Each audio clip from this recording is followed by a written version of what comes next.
कविंद्र गुप्ता ने थोड़े थ्रू आखना चाहना कि तुझे एक दिन माफी मांगी, दूसरे दिन से तुझे क्या हमने आपको माफ कर दिया।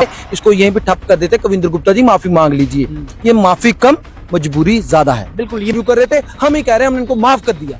लेकिन माफ करना अलग चीज है, लेकिन एक चीज हमें याद है, इस बंदे ने हमको क्या कहा है कि ये पैसा लेके वहां नौटंकी करने वाले लोग हैं, हम ड्रामेबाज लोग हैं। ये बात ना मुझे भूलेगी ना मेरे समाज को भूलेगी। चाहते हैं कि करगिल में जो उनकी हार हुई, उन्हें 2 सीटें मिली, इसीलिए अब वो विवश हो गए कि माफी मांगनी चाहिए। अभी कहना चाहते हैं, मैं यही कहना चाहता हूँ। रीजन आपको रीजन बताता हूँ ना, रीजन अब तो 2 सीटें हैं। नहीं बोलोगे आप, पहले ना पुक्के शायद कटोरा मिलो पानी पी पिए का ऑफर है। रविंदर रैना दिल का बहुत अच्छा इंसान है। कौन कहता है रविंदर रैना सही बंदा नहीं है? पर्सनल मैं कहता हूँ जेन्युइन पर्सन है वो अच्छा इंसान है, दिल का अच्छा इंसान है, लेकिन उसकी कोई सुने तो ना, क्योंकि जम्मू में सरोर टोल प्लाजा से शुरू हुई एक जद्दोजहद आखिरकार माफी मांगने तक सीमित हो गई।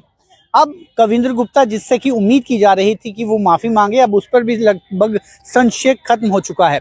सतवीर सिंह मनहास जी मेरे साथ मौजूद है। सतवीर जी, उन शांत उन ठंडे उन ठीक है कि कविंद्र ने उन आखी भी हो रहा है कि भाई ठीक है वो माफी तो मंगी है और वो भी मंगी लेना। देखो तुझे जेड़ा सवाल पूछा बड़ा अच्छा सवाल पूछा, लेकिन मैं तुझे सारे लोग एक चीज आखना चाहना, इसी तो माफी घट समझो। लेकिन एक चीज पहला आखना चाहना कि साड़ा कविंद्र गुप्ता उनके लेखा सुभाव नहीं है। उन्हें साढ़े क्षत्रिय धर्म पर लांछन लाया हा कि वो टोल प्लाजा के ड्रामा किया, पैसा खाता, जो भी बोलिया ठीक है। कविंद्र गुप्ता ने थोड़े थ्रू आखना चाहना कि तुझे एक दिन माफी मांगी, दूसरे दिन से तुझे क्या हमने आपको माफ कर दिया। लेकिन आज की डेट में महीने के बाद ये माफी मांगना, इसको आप माफी कम समझिए, इसको आप भाजपा की मजबूरी मत समझिए। ये भाजपा का डंडा चला है, जिसकी वजह से उनको महीने के बाद माफी मांगनी पड़ी है। क्यों मांगनी पड़ी है उसका रीजन भी आप समझ जाएंगे। आप कह रहे हो कि माफी नहीं है, मजबूरी है।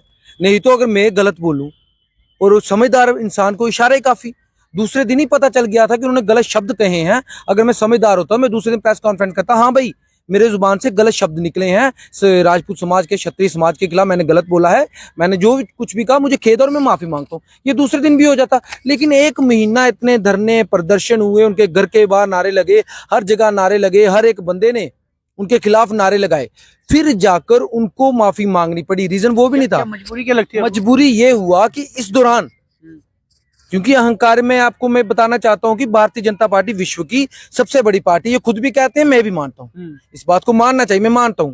लेकिन उसके साथ साथ ही आपको ये भी बता देना चाहता हूं, विश्व की सबसे बड़ी पार्टी है, लेकिन विश्व का सबसे बड़ा अहंकार भी अगर किसी को है वो भारतीय जनता पार्टी, खासतौर भारतीय जनता पार्टी जम्मू कश्मीर को है। उसका अहंकार टूट नहीं रहा था। नहीं, मजबूरी तो दसो। मजबूरी बता रहा हूँ, उनका अहंकार टूट नहीं रहा था और उनको लगा कि ये प्रदर्शन कर रहे हैं, हमें कोई फर्क नहीं पड़ता, क्योंकि हम मोदी जी के नाम पे जीतते आए हैं।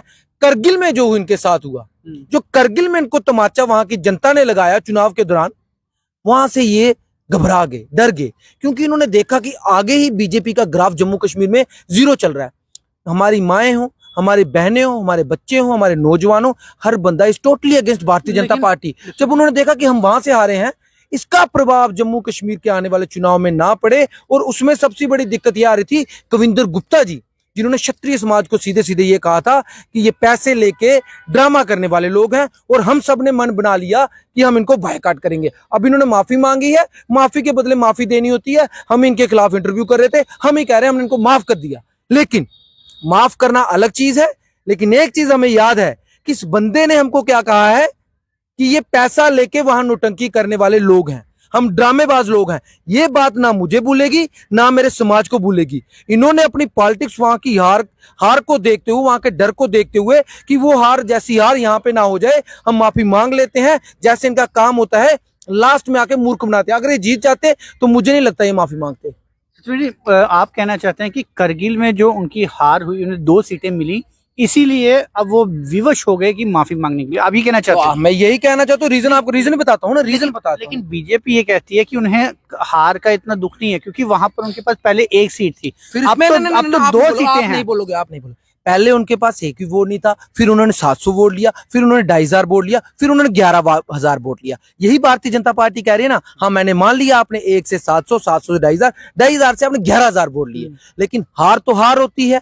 1 वोट से हारा तो भी हारा, 1 लाख वोट से हारा तो भी हारा। उनको डर इस बात का था कि वो चीज यहाँ पे नहीं। सतवीर जी, अगर फिगर भी देखी जाए ना, तो पहले उनके पास 1 सीट थी, अब उनके पास 2 सीटें हो गई, उल्टा उनमें इजाफा हुआ, उनमें कमी नहीं हुई। ये तो ये जबरदस्ती शिंज पाने वाली, उन तो बीजेपी लीडर पसंद ही नहीं है, तो किस तरीके ना जी शिंज पाने वाली कोई गल नहीं है।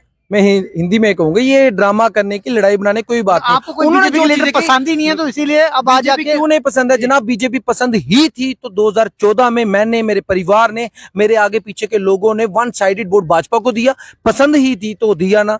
पसंद इसलिए थी कि ये अपने आप को सन्नी देओल बताते थे, गदर फिल्म वाला, कि हम आएंगे वही तभी इंसाफ होगा, जब तक हम नहीं आएंगे इंसाफ नहीं होगा। लेकिन जब ये आए सत्ता में, इनकी टाइम फिश होगी। इन्होंने देखा कि भाई गोली मारो जनता को छोड़ो, जम्मू की जनता जो हमने करना था कर लिया। लेकिन जो भंडार, जो खजाना इनके लिए खुला है ना, भुक्खे शायद कटोरा मिले, पानी पिएगा अफर है, इनको वो खजाना मिल गया, अपने घर भरो। आज की डेट में 2014 से पहले इनको देखिए, अगर ये जनता के लिए कुछ किया होता तो जनता इनके साथ खड़ी होती। और खासतौर पर जम्मू की जनता, जिन्होंने इनको 25 सीटें दी, आज वो इनका महिमा मंडप कर रही होती, तालियां बजा रही होती, इनका स्वागत कर रही होती। और दुख की बात क्या है, सारे लीडर में से कोई भी काम का नहीं है। लीडर्स देखिए ना, रविंदर रैना दिल का बहुत अच्छा इंसान है। कौन कहता है रविंदर रैना सही बंदा नहीं? इज ए पर्सनल, मैं कहता जेन्युइन पर्सन है वो। वही बंदा है जो इनके पदभार को संभाला हुआ है, ये अपने अध्यक्ष के।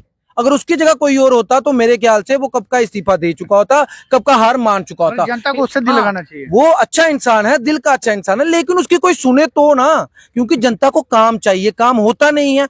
और भी बड़े अच्छे लोग हैं जो बीजेपी में मुझे बड़े पसंद है, मेरे अच्छे रिलेशन है, लेकिन पॉलिटिकली अगर ये फेल है तो मैं क्या कहूंगा, मेरे को जनता का काम जरूरी है। पॉलिटिक्स में जनता का जरूरी है, लेकिन जनता का कुछ नहीं करवा पाते तो मैं क्या कर सकता हूँ? चलिए कविंद्र गुप्ता जी ने अपना स्पष्टीकरण एक बार फिर से दे दिया है कि उन्होंने एक बार फिर से कहा कि माफी शब्द यदि इस्तेमाल कर ये लोग संतुष्ट होते हैं तो वो माफी भी मांगने के लिए तैयार है, और उन्होंने माफी मांग भी ली।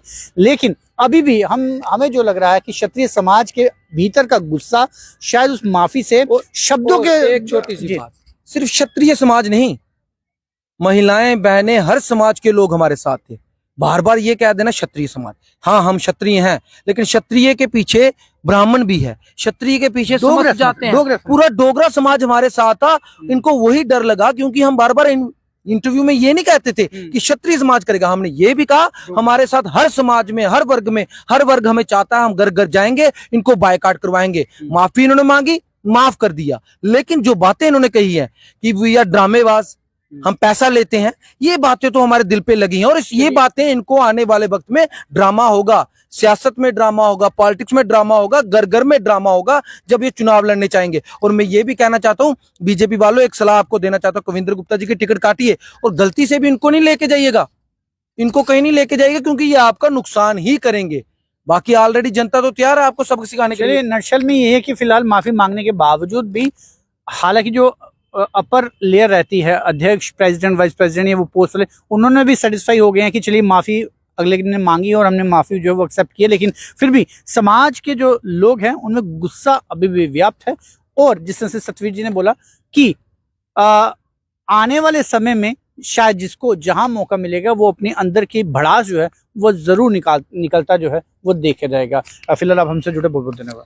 बहुत बहुत शुक्रिया। लेकिन अब ये चुनाव वगैरह कुछ नहीं कराएंगे, ये भी आपको बता देना चाहता हूँ। वो इसलिए क्योंकि हमारा जो गुस्सा है, आपको पता है, अगर देश के लिए हम जान दे सकते हैं, अपने मान के लिए भी जान निशावर कर सकते हैं, और उसके लिए हमें दिन रात चलना पड़ा तो हम इनके खिलाफ चलेंगे, क्योंकि ये पहले पूरा प्लान था। अब बोलिए महीना एक पहले क्यों नहीं इन्होंने कहा कि दूसरे दिन ही माफी तब मांगी जब हार हुई, माफी तब मांगी जब धरने प्रदर्शन हुए, माफी तब मांगी कि इस मसले को बड़ा ना बन जाए, इसको यहीं पे ठप कर देते। कविंद्र गुप्ता जी माफी मांग लीजिए। ये माफी कम, मजबूरी ज्यादा है। बिल्कुल, ये माफी है या मजबूरी, कमेंट्स में अपनी राय जरूर दीजिएगा। फिलहाल आप जुड़ रहिए जमुना न्यूज के साथ।